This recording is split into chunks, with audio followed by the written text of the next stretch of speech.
बिस्मिल्लाहिर्रहमानिर्रहीम अस्सलाम वालेकुम। आज आप अंदाज़ा कीजिए कि मुराद सईद को आज कहना पड़ा है और बड़ी अजीबो-गरीब बात है कि उन्होंने ये ट्वीट की है और इस ट्वीट के अंदर जो दर्द छुपा है वो ज़रा समझिए। असल में उन्होंने एस्टैब्लिशमेंट और अवाम दोनों के लिए की है। उन्होंने कहा कि दोस्तन यानी दोस्त, ये असल में वो एस्टैब्लिशमेंट को मुखातिब कर रहे हैं। उन्होंने कहा छोड़ो अदालतें, कचहरियाँ, ज़मानतें, यानी हमें जो अदालतें, कचहरियाँ केसेस बना रहे हो, हमें उठवा रहे हो, सब कुछ कर रहे हो, छोड़ो इसको। लगाओ शारे दस्तूर पर एक मक्तल यानी कत्ल गा लगाओ। खड़ा करो सबको लाइनों में, मुराद हो, मशवानी हो, शाहिद हो, हसान हो, और मारो सबको गोलियां। और इस कौम में अगर गैरत होगी तो तुम्हें तुम्हारा अंजाम दिखा देगी, बेगैरत होगी तो अपना अंजाम देखकर चुप हो लेगी। खत्म करो ये तमाशा।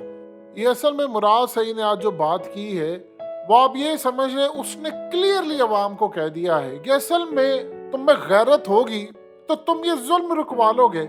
अगर तुम में गैरत नहीं और तुम बगैरत हो चुके हो और तुम कुछ नहीं कर सकते तो मरने दो हमें, क्योंकि दिन दहाड़े लोग मार रहे हैं, लोग मर रहे हैं और तमाशा सब देख रहे हो। ये असल में उसने अवाम के अंदर वकला को भी कहा है, जजेस को भी कहा है, तमाम मकतबा फिक्र को कहा है कि देखो दिन दहाड़े लोगों को उठाया जा रहा है, उनको गायब किया जा रहा है, उनको मारा जा रहा है, नंगा किया जा रहा है, और ये जुल्म होते पूरा साल गुजर गया। और इवन के मुराद सईद वो पहले थे जिन्होंने कहा था कि टीटीपी वापस आ गई है, यहाँ पर हमले होंगे और यहाँ पर बहुत सारी चीजें होंगे।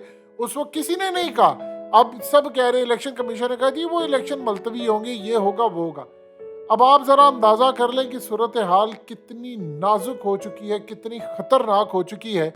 आप सोचिए जरा कि इस वक्त जनरल बाजवा, ये शख्स मेंटली तौर पर कितना रिटार्ड है, कितना नफ्सियाती और साइकोपैथ इंसान है कि कामरान शाहिद ने आज एक ट्वीट की है, जो असल में बाजवा का राइट हैंड है। बाजवा की जो स्टैब्लिशमेंट थी उसका राइट हैंड था, जिस तरह अंसार अब्बासी और बाकी। आप सोचिए जरा, उसने ट्वीट करके कहा है कि बाजवा ने मुझे बताया कि मैंने तो किसी तरह का कोई इंटरव्यू ही नहीं दिया, मैंने कोई किसी को आज तक इंटरव्यू नहीं दिया जब से मैं रिटायर्ड हुआ। मैं तो नवंबर 2024 तक यानी 29 नवंबर 2024 तक कोई इंटरव्यू नहीं दे सकता। और उसे कह दी मैं इसके खिलाफ कार्रवाई करने जा रहा हूँ। असल में ये इतनी बड़ी रंगबाजी है। सोचिए कि बाजवा जो साबिक आर्मी चीफ है, जब ये आर्मी चीफ था, इमरान खान वजीर आजम था, तो इसने क्या रंगबाजियां की होंगी इमरान खान के साथ। किसी ने इसको आकर पैगाम दिया तो बाजवा ने कहा होगा नहीं नहीं, जिस तरह इमरान खान ने कहा कि मैंने बाजवा को बुलाया लास्ट डेज के अंदर, तो मैंने कहा ये साजिश हो रही है, आप मुझे निकाल कर शहबाज शरीफ को ला रहे हो। तो बाजवा कहता है खान साहब ये कैसे हो सकता है, आपने सोचा भी मैं इन चोरों को लेकर आऊंगा, मैं तो आपके साथ खड़ा हूँ। इसी तरह डॉक्टर शाहिद मसूद ने बताया कि इमरान खान को उन्होंने पैगाम दिया कि शहबाज शरीफ पर नजर रखे, ये सब कोई डील हो रही है। तो इमरान खान ने कहा नहीं, बाजवा ने मुझे कहा क्लियरली है, सब ठीक है। डॉक्टर शाहिद अपने शो में भी कहते हैं। इस तरह की वो रंगबाजियां करता है कि उसने इमरान खान के खिलाफ ज़िमनी इलेक्शन हराने की कोशिश की और साथ में मुन्ना सिलाई को भी कह दे तुम इमरान खान के साथ जाओ, यानी अगर इधर नहीं तो उधर से। ये असल में वो पागल था। अब आप जरा सोचिए जरा कि जावेद चौधरी ने पूरा इंटरव्यू किए, कॉलम छापे। असल में सूरत हाल क्या होती है? सूरत हाल ये होती है कि आप इस बात का अंदाजा लगा लें कि कोई भी शख्स जो आर्मी चीफ आर्मी से जाता है वो 2 साल तक कोई इंटरव्यू नहीं दे सकता।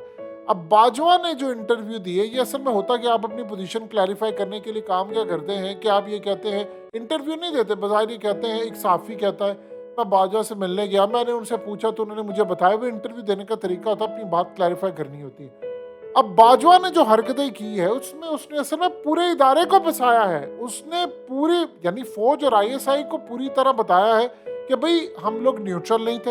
यानी आप ये सोचिए कि उसने कहा कि मतीउल्लाह जान को आईएसआई के चीफ ने मारा, फिर उसके बाद उसने कहा जी मरियम को भी ये किया, और उसके बाद उसने क्लियरली कहा कि जी मुझे एक मेजर ने कहा कि जी हम श्री निजारी की बेटी को छोड़ेंगे नहीं, ये करेंगे वो करेंगे, और फिर उसके बाद साफियों को मारा। उसे कहा जी मैं कुछ नहीं कर सकता, बहुत दफ़ा तो फैज़ करता रहा आईएसआई का चीफ, वो सारे मेरे नीचे जो काम करने वाले थे ऑफिसर, कोई मेजर था, कोई कर्नल था, कोई ब्रिगेडियर था, वो खुद ही करते थे, हमें पता भी नहीं चलता था। और इवन के अब आप सोचिए सबसे बड़ा जो उसने इल्ज़ाम लगाया, उसने ये बात की, उसने कहा कि शहबाज शरीफ हुकूमत यानी डिसमिस होने वाली थी, वो इस्तीफ़ा देने के लिए तैयार थे, तो आईएसआई के चीफ ने उनको रोका कि आप अभी ना करें, और उसके बाद आईएसआई के चीफ जो इस वक्त करंट हमारे मौजूदा जनरल नदीम अंजुम है वो है, उन्होंने कहा जी उसने कॉल की नवाज शरीफ को लंदन में और नवाज शरीफ को मनाया। अब आप जरा अंदाजा कीजिए ये इतना बड़ा वो ब्लेंडर कर गया है बाजवा कि इस सूरत हाल में मुराद सईद ये कह रहे हैं कि भाई आप लोग सारे देख रहे हैं तमाशा बन रहा है, वो दंदनाता हुआ फिर है। अब आप सोचिए जरा कि आफ्ताब इकबाल ने कहा कि बाजवा ने मुझे कहा कि मैं रिकॉर्डिंग करता था इमरान खान की, ये सारी रिकॉर्डिंग्स मैं करता था, सारा कुछ करता था। अब जब आफ्ताब इकबाल ने कहा कि मैंने पूछा कि आप ये बताएं कि आप वाकई ये सब कुछ करते थे, मैं ये बात बता दूं और अगर बता दूं आपके लिए बड़े मसाइल होंगे, उसने कहा बता दो। अब आफ्ताब इकबाल ने वीडियो बना दी और बाद में उसको डिलीट करना पड़ी।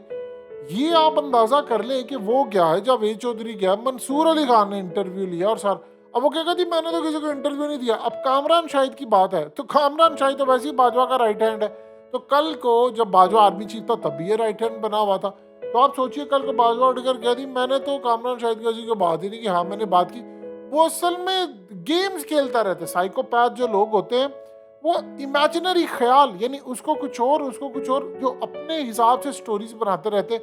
अब ये शख्स इतने बड़े ओहदे पर था तो सोचो उसने इमरान खान का क्या हशर किया होगा।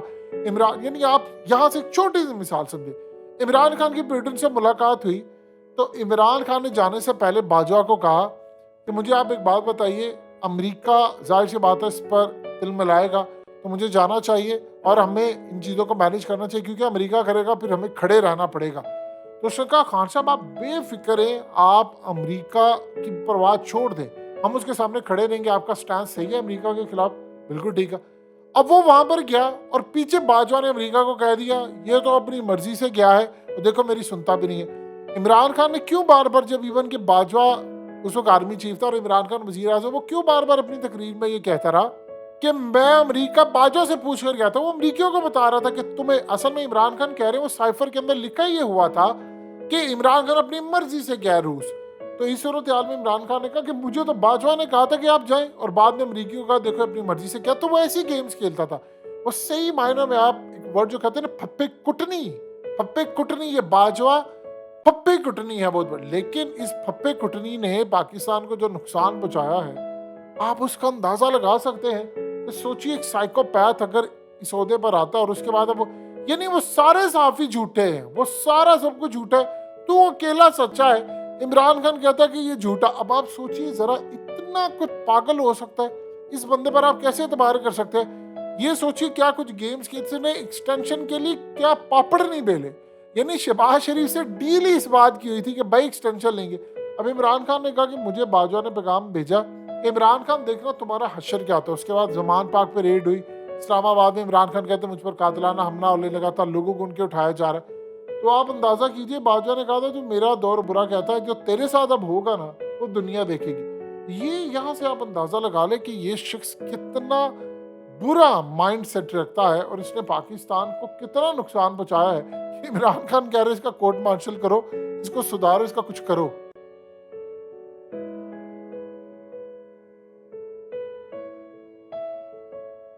हकीकत टीवी को सब्सक्राइब करना मत भूलें, वीडियो को लाइक करें, शेयर करें और कमेंट सेक्शन में अपनी राय का इजहार जरूर करें।